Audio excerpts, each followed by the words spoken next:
Sauti ya jamii, nguvu ya mabadiliko. Mojawapo ya shughuli muhimu zinazotekelezwa kupitia mradi wa CKU Likamba unaofadhiliwa na CKU Denmark na kutekelezwa na Rekoda ni kuimarisha ushawishi na utetezi advocacy unaolenga kukuza usawa wa kijinsia na ushiriki wa wananchi katika maendeleo ya jamii. Kwa kushirikiana na Pelam Tanzania kupitia mafunzo ya darasani na mafunzo ya vitendo ndani ya jamii, wanajamii wamejengewa uwezo wa kutambua changamoto zinazowakabili, kuchambua chanzo chake na kuandaa mikakati ya pamoja ya kuzitatua. Mabadiliko ya kweli hayaji kwa kusubiri, huanza pale jamii inapopata sauti ya kujieleza, ujasiri wa kusimama na maarifa ya kutetea haki, usawa na fursa zinazostahili kila mwanajamii.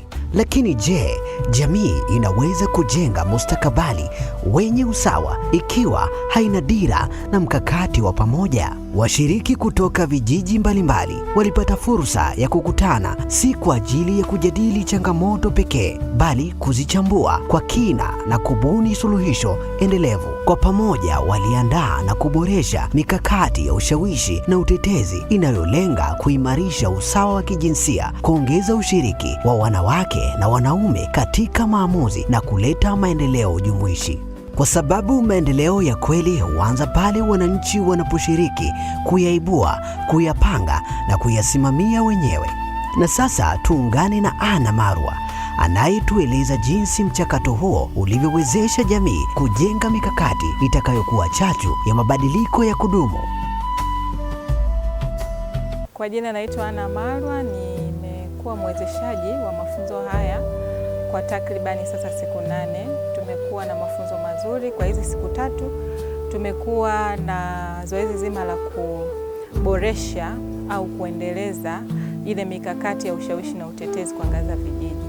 Kwa hizi siku 3 tumeweza kupitia drafti za mikakati ya ushawishi na utetezi ambayo tayari ilikuwa imeandaliwa na washiriki kutoka katika vijiji 4 ambavyo mradi huu unatekelezwa. Moja kati ya changamoto hizo ambazo zimeainishwa katika mikakati hii ni kuhusisha pia masuala ya jinsia, hasa katika wanawake na ushiriki wa jinsia mbalimbali katika vyombo mbalimbali vya maamuzi, hususani vinavyohusiana na masuala ya usimamizi wa rasilimali ikiwemo wanawake na uongozi, lakini pia wanawake kumiliki rasilimali ikiwemo ardhi, lakini pia kuwa na sauti katika rasilimali hizo. Katika mikakati hiyo tumeweza kuona na kupanga namna gani tunaweza kutekeleza hii mikakati iweze kuleta mabadiliko. Kwa hiyo tumeandaa mipango kazi ambayo tumeweza kutengeneza mipango kazi ya wiki 2 kama muda mfupi, lakini pia tumeweza kuandaa mipango kazi ya muda mrefu ambayo pia inaenda takriban miezi 3.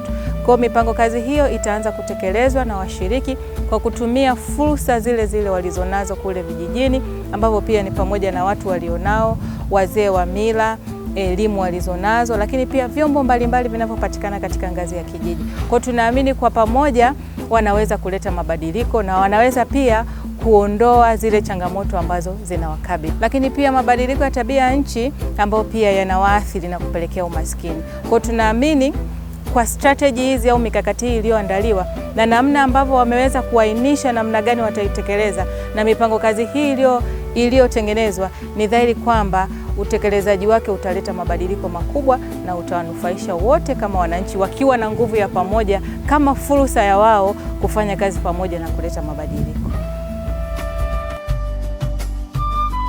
Na tunapofikia mwisho, tunabaki na ujumbe huu: jamii yenye umoja haikosi nguvu, jamii yenye maarifa haikosi mwelekeo, na jamii inayothamini usawa wa kijinsia haikosi maendeleo.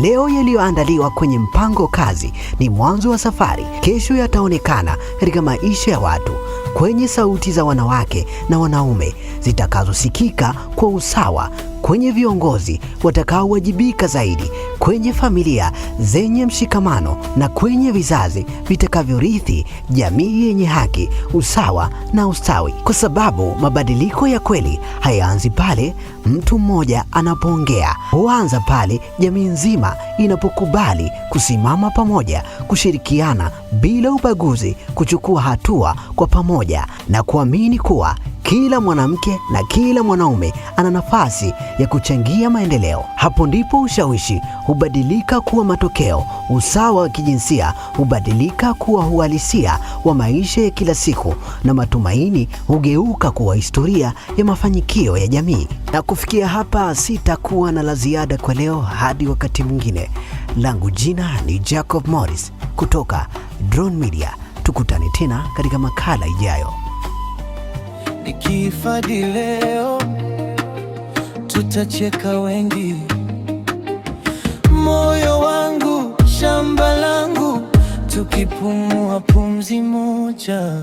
Kilimo ni sanaa ya hekima, sikukata tu ni kutunza uhai. Nikipanda leo